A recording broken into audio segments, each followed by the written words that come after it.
Hola, ¿qué tal? Mi nombre es Frank Vicencio López, soy profesor de Historia y Geografía de la Universidad de La Serena, actual docente de la Escuela Ríos de Elqui de Rivadavia, y en los últimos prácticamente 10 años he venido desarrollando un trabajo paralelo a mi actividad docente y que tiene que ver con la investigación del patrimonio y de la historia industrial de la zona. Eh, Antes de pasar a la presentación, quisiera dar las gracias a don Sergio Peña, quien gentilmente se comunicó para eh, invitarme para presentar los resultados de este trabajo que vengo haciendo ya hace muchísimo tiempo y que tiene que ver con un tema, con una temática que yo creo que es una mirada fresca al pasado económico y al pasado en general del norte chico. Así es que vayamos a la presentación en sí misma y sin mayores preámbulos. Eh, Mi presentación yo la titulo como una aproximación al patrimonio industrial en la región de Coquimbo. Es eso, es la descripción de 10 hitos entre la provincia de Elqui y la provincia del Limarí. Ya no es un trabajo total ni mucho menos, es una primera aproximación. Así es que vamos con las definiciones conceptuales, ya para poder aclarar esto de qué se trata el patrimonio industrial, cuáles son sus vinculaciones con la historia en general.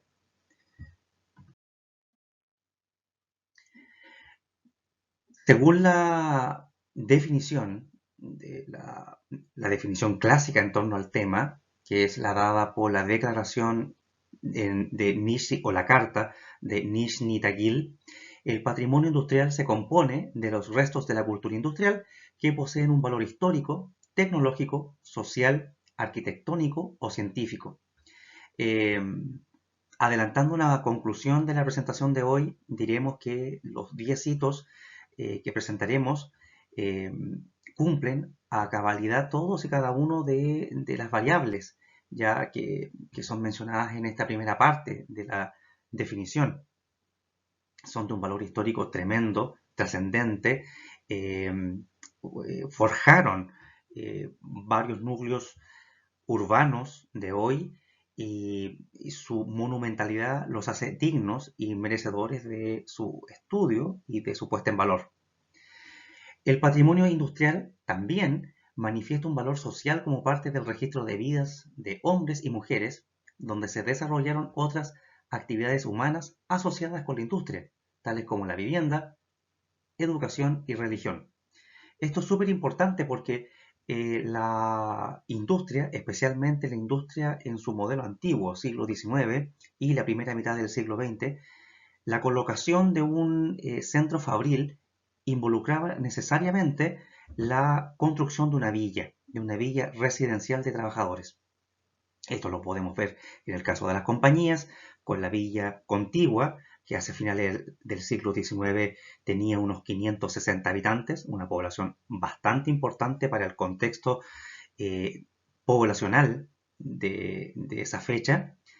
También lo podemos ver en el caso de la cervecería Floto y posteriormente SSU, donde se construyó una villa industrial a un costado que hasta el día de hoy permanece. Y finalmente el otro ejemplo patente es la misma fundición de Tongoy, creada por Barnes o Barnes, dependiendo de la pronunciación, en la década de 1850. Básicamente el trazado que se hace para la colocación de las primeras casas es el mismo que se mantiene hoy, prácticamente intacto. Entonces hay una vinculación fuerte entre lo industrial, lo propiamente industrial, con la creación de asentamientos humanos que hasta el día de hoy eh, permanecen. Esto es súper importante, lo que voy a comentar, que tiene que ver un poco con la cronología del fenómeno. La industrialización chilena comenzó, a grandes rasgos, hacia mediados del siglo XIX y el norte chico fue una de las primeras zonas del país donde se experimentó directamente con máquinas y sistemas complejos propios de la primera fase, eso es súper importante, de la primera fase. Hay ciertos autores que cuentan 4 o hasta 5 fases, contando la de la que estamos pasando hoy, la primera fase de la revolución industrial europea. A grandes rasgos, y esto es una de las causas del por qué Chile, como el resto de Latinoamérica, no pudo despegar a una fase propiamente industrial masiva, como sí la vivió Inglaterra, la vivió Alemania y en general el hemisferio norte del mundo, tiene que ver un poco con el desfase en el que se difundían las tecnologías. En Inglaterra, el ferrocarril y la máquina a vapor en general se difundió masivamente entre las décadas de 1820 y 1830. El caso chileno, cuando uno recoge los primeros antecedentes documentales, se da cuenta que recién hacia la década de 1840, mediados de la década de 1840, uno ve en los registros de aduana el ingreso de maquinaria para las haciendas, fundamentalmente los locomóviles, y en el sector minero bombas de agua para desaguar los piques que estaban inundándose debido a la profundidad. Esto tiene una explicación geológica de por qué los yacimientos de plata como de cobre pasaron a una fase de explotación de sulfuros de plata, sulfuros de cobre, que implicaba una mayor profundización. A mayor profundidad estaba el riesgo evidente del anegamiento, y eso hacía que la única manera efectiva de sacar el agua era mediante máquinas de vapor. A grandes rasgos entonces tenemos un desfase de aproximadamente unos 15 años entre la creación, la difusión de la tecnología del vapor en el continente europeo y su llegada a Chile. Vamos a ver ahora el listado de los hitos patrimoniales que vamos a describir en esta presentación. Son 10. En orden temporal, o en orden cronológico, mejor dicho, sería el patrimonio que está en la mina El Brillador, la mina del Brillador que surge en manos de Lambert hacia 1827. Luego veremos el caso de la fundición de las compañías, también del mismo propietario, Lambert, y que es levantada en 1840. Un tercer punto sumamente importante, veremos el caso del sector de Totoralillo Norte, que posee tres vestigios importantísimos y uno de los mejores conservados de Chile, de fundiciones de cobre. Todo esto dentro del ciclo metalúrgico y minero del siglo XIX. A continuación, también vinculado con ese ciclo minero, pero en la provincia de Limarí, tenemos el caso del ferrocarril Tongoy-Tamaya, un ferrocarril que conectaba, como su nombre dice, el Cerro Tamaya, el yacimiento del Cerro Tamaya, con la península de Tongoy, en un trazado que pasaba prácticamente por el centro de la hacienda del Tangue. Luego, ya aquí nos vamos a un hito netamente urbano y de otra naturaleza, ya no minera, eh, que es la cervecería Floto, y posteriormente pasaría a manos de la CCU en la década de 1950. Cervecería Floto surge en 1867 como la cervecería alemana, traída desde Copiapó. Eso lo veremos después en la diapositiva correspondiente.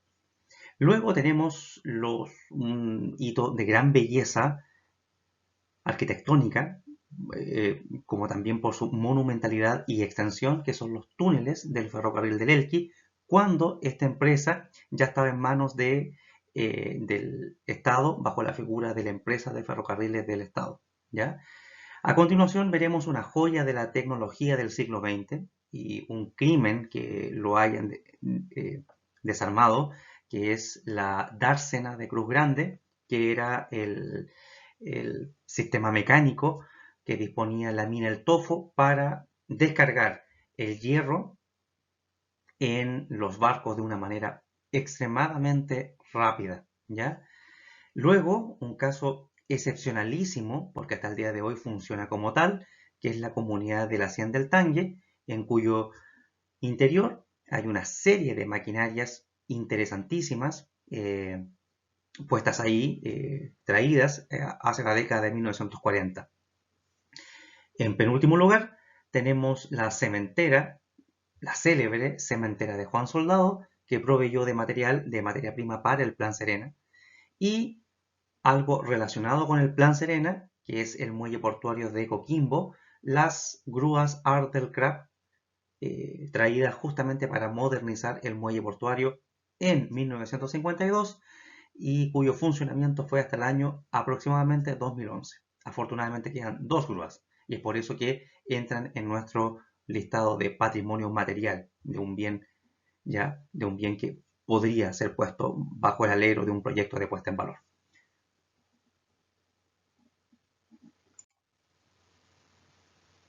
Vamos entonces al hito número 1 de la mina El Brillador. La mina El Brillador tiene, desde el punto de vista del patrimonio industrial, no vamos a profundizar en su historia, sino que netamente es lo que nos convoca hoy. Este es el nivel 580, aquí yo lo voy a marcar con un lápiz. Como todo yacimiento minero de la cordillera de la costa, tiene cotas o niveles, y esa marca roja que yo marqué ahí es el nivel 580, lo que significa, básicamente, que está a 580 metros sobre el nivel del mar. Esa es la entrada clásica, con un arco de medio punto y cantería en piedra. Y más abajo, en el nivel 500, existen los vestigios de una maquinaria interesantísima que la veremos a continuación. Era un man engine. Un man engine se podría traducir al castellano como un sistema de izaje de trabajadores desde el fondo de la mina hasta la superficie y viceversa. Y voy a apuntarlo aquí con el puntero. Estas no son fotografías de brillador, sino que de un caso inglés, ¿ya? Pero básicamente es lo mismo, ¿ya? Y ahí permite ver cómo los trabajadores tenían que subir peldaño a peldaño, se bajaban de un peldaño y se subían al siguiente a medida que los émbolos subían y bajaban continuamente, ¿ya? Aquí podemos ver una parte del plano publicado en una revista de ingeniería de 1883, ya, donde muestra el perfil de la máquina puesta al interior de brillador. Allá están los perfiles de los piques, unos piques enormes que tenían sobre los 300 metros de profundidad, precisamente por lo que explicamos recién, la profundidad de la extracción de los sulfuros. Y lo que queda de este sistema altamente complejo es,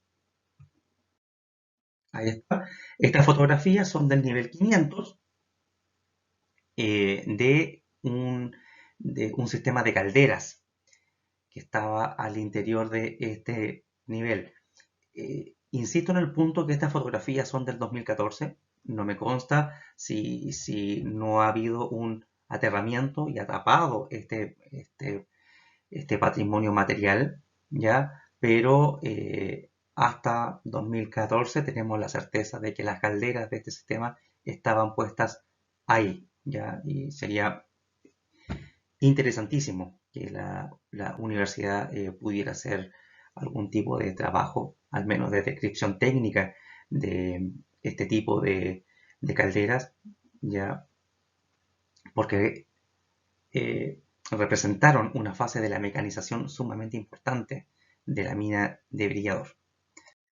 Vamos al siguiente punto, muy relacionado con Brillador, que es el sitio donde se fundía el cobre sacado de Brillador, que es la fundición de cobre de las compañías, eh, que todavía mantiene, está en la avenida Islón, y todavía mantiene un cierre perimetral, su escorial, una línea férrea por el costado, una serie de arcos, ya no sabemos bien a qué pertenecía, puesto que carecemos de planos y mapas de la fundición, y aquí lo veremos con mayor detalle. Esa es la fundición original, la fundición de la compañía, para que se hagan una noción de cómo era en un dibujo original de aproximadamente 1870, ¿ya? Y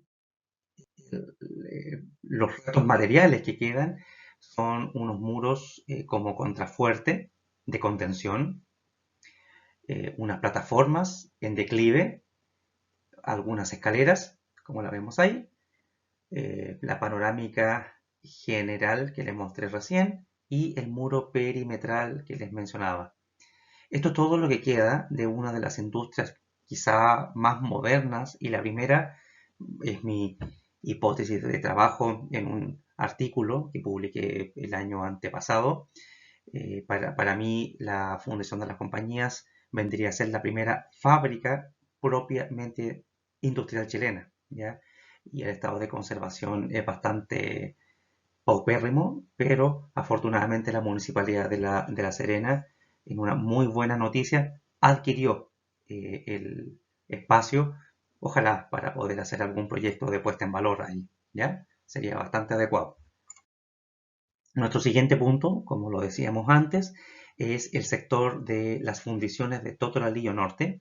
No es solamente una, aquí lo veremos a continuación en una vista superior. Son tres grandes sectores con vestigios importantes de fundiciones, ya uno que se sitúa al norte, al centro y otro al sur. Eh, hay constancia de que esta fundición pertenecía a José Tomás Urmeneta, y esta a la sociedad de Pedro Pablo Muñoz Godoy. Ya incluso hay un set de fotografías ya clásico que muestra el terminal portuario minero que estaba en este sector. ¿Qué decir de Totoralillo Norte? Es uno de los sectores mejor conservados desde el punto de vista material del el ciclo de fundiciones de cobre, a excepción de las chimeneas de labrar que están al interior de Freirina.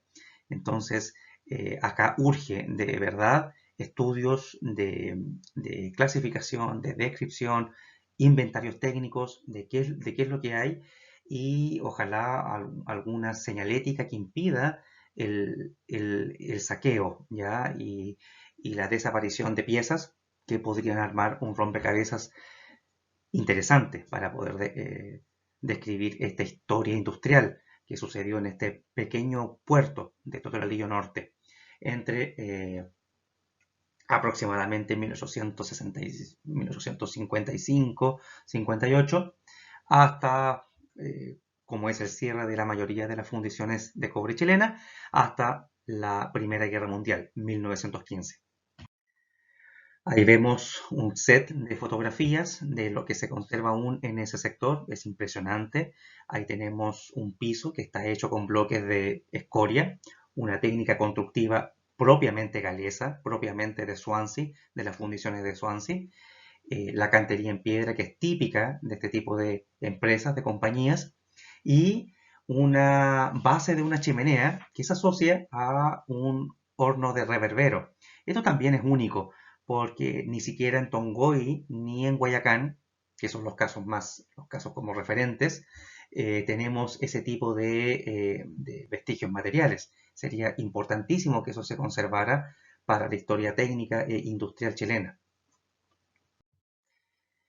Posteriormente pasamos al hito número 4, que tiene que ver con el ferrocarril Tamaya-Tongoy, y una fotografía maravillosa de la pequeña máquina que transitaba por ahí, una Manning Wardley modelo L, una 060, ya, eh, que pasaba por el interior de la hacienda del Tangue y luego conducía por la costa. Y si nos remontamos hacia el otro sector, de vuelta, llegaba hasta muy cerca de las bocaminas del Cerro Tamaya. Me interesa mucho el caso del patrimonio industrial vinculado con el ferrocarril Tongoy-Tamaya, porque estas fotografías fueron tomadas en el año 2013-2014. Ya, yo hice varias visitas al sector. Ahí podemos ver un cabezal de puente. Aquí podemos ver otro. Y aquí podemos ver una perspectiva eh, de un sector que fue tapado. Esta parte ahora es una carretera costera de tierra, pero que no hallaron nada mejor que tapar con tierra. La máquina tapó. Espero que no haya destruido eso. Yo supongo que lo taparon, ya que se rellenó. se rellenó para no romper la línea recta, lo que me parece un poco un desatino muy típico eh, de cuando hay desconocimiento, de cuando a veces basta con hacer las cosas respetando el patrimonio cercano que se tiene.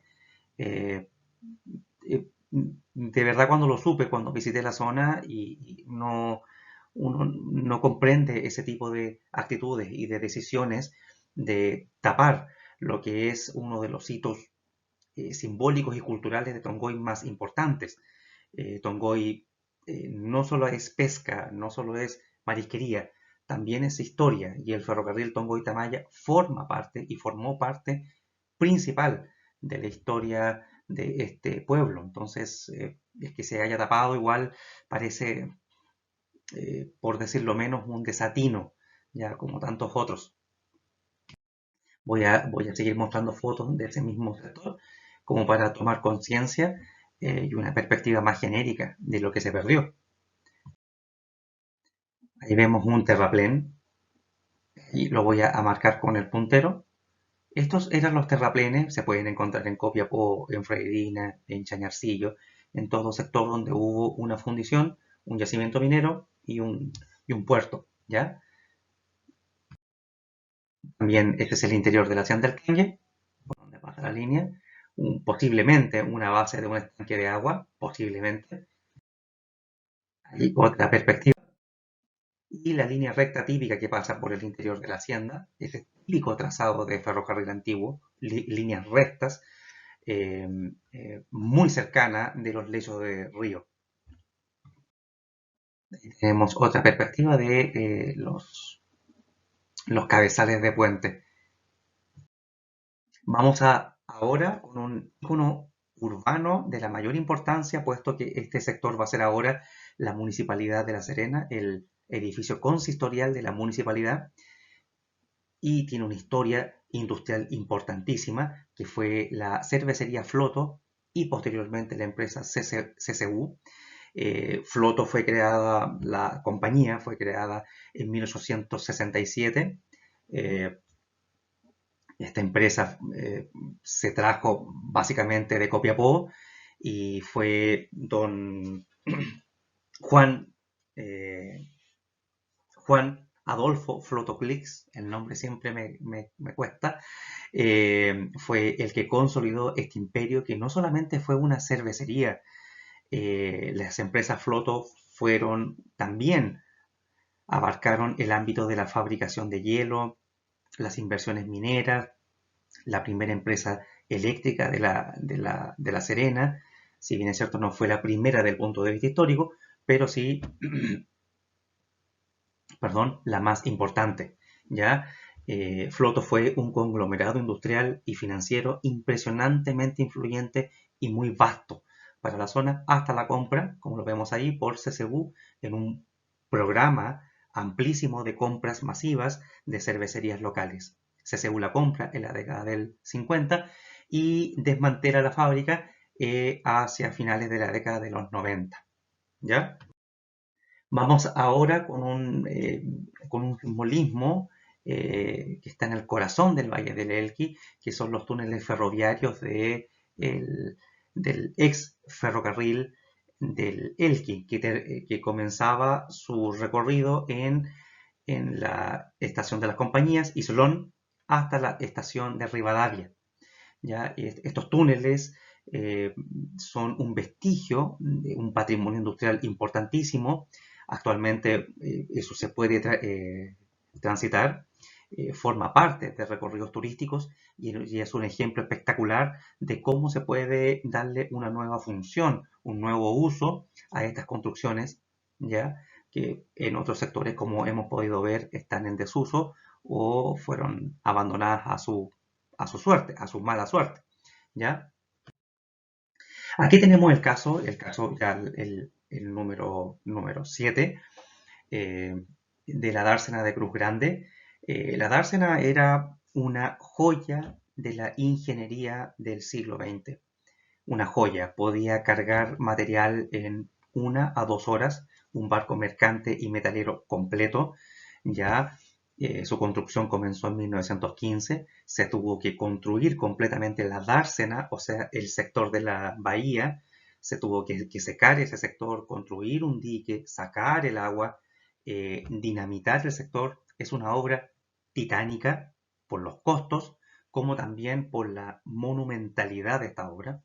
Aquí lo que están viendo es la estructura metálica, muy similar de otras que están instaladas en España, ya para la descarga muy rápida del material. El tren pasaba por sobre esta especie de puente metálico, una especie de puente, una dársena, ya, y el material caía por debajo del vagón y a su vez a las bodegas del buque. Un sistema muy eficiente, muy rápido, pero que desgraciadamente, así como el caso de Tongoy fue tapado, esto fue eh, vendido al kilo. Ya es un crimen eh, desde todo punto de vista.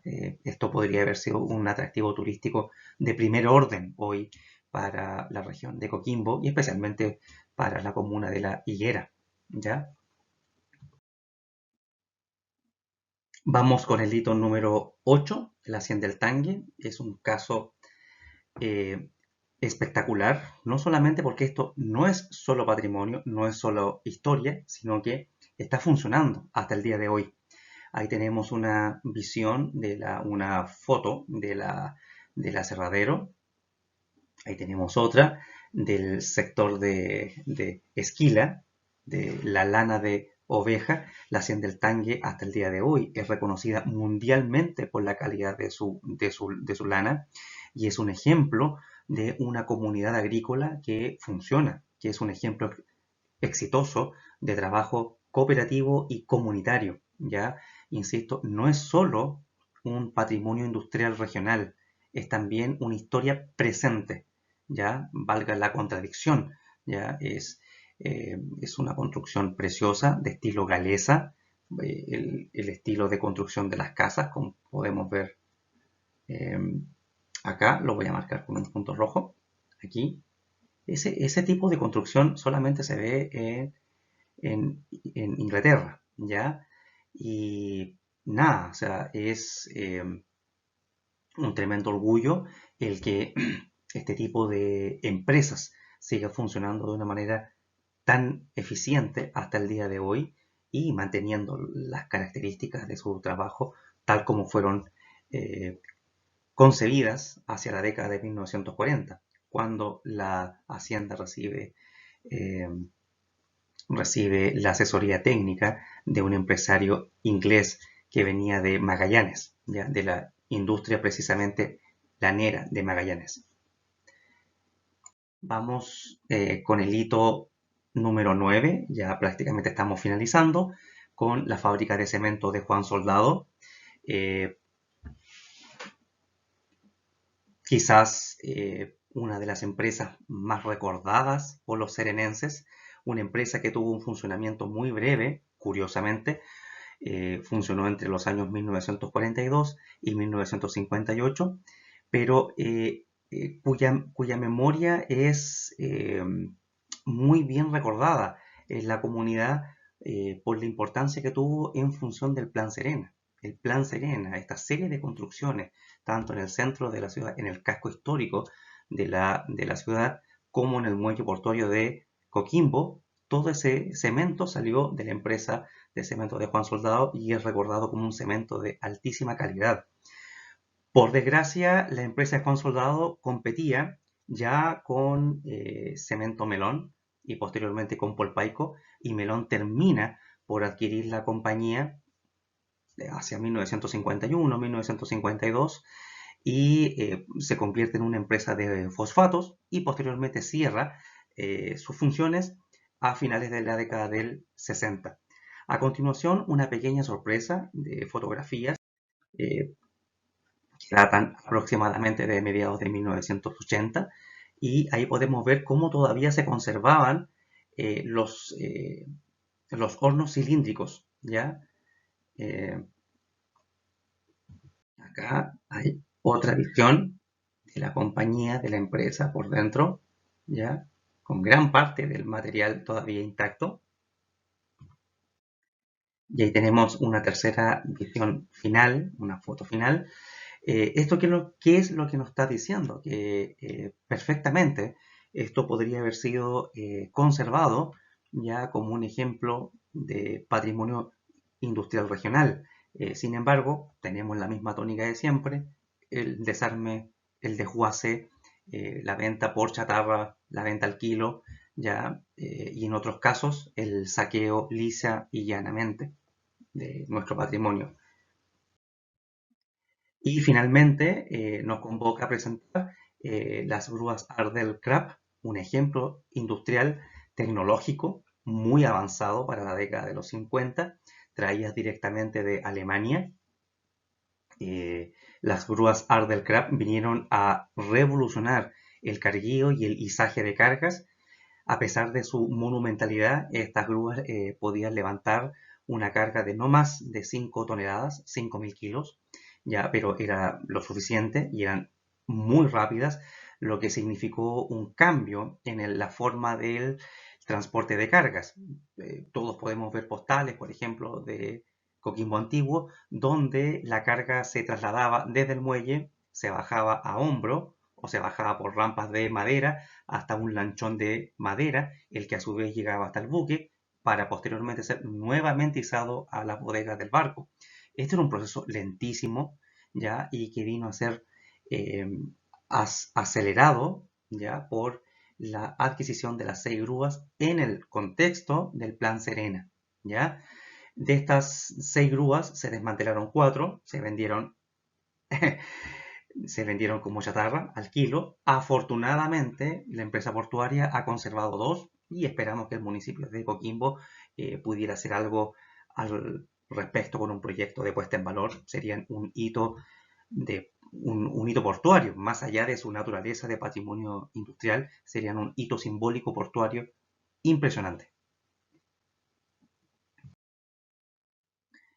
Y con las grúas Ardell Crab damos por finalizado este pequeño recorrido por el patrimonio industrial de la región de Coquimbo a través de estos 10 hitos que hemos podido ver. Ya solamente dar las gracias finales al Museo de Ovalle por la oportunidad que me ha dado nuevamente de poder exponer mi trabajo. Espero que sea de su gusto, de su agrado. Ahí están las plataformas virtuales. Gran parte de mi trabajo puede ser visto y descargado desde mi perfil académico, así es que una invitación a conversar sobre este tema, que es un tema un tanto diferente, pero no por eso menos importante. Así es que eso, un saludo para todos ustedes y espero que podamos seguir reflexionando sobre el patrimonio industrial regional. Chao, chao.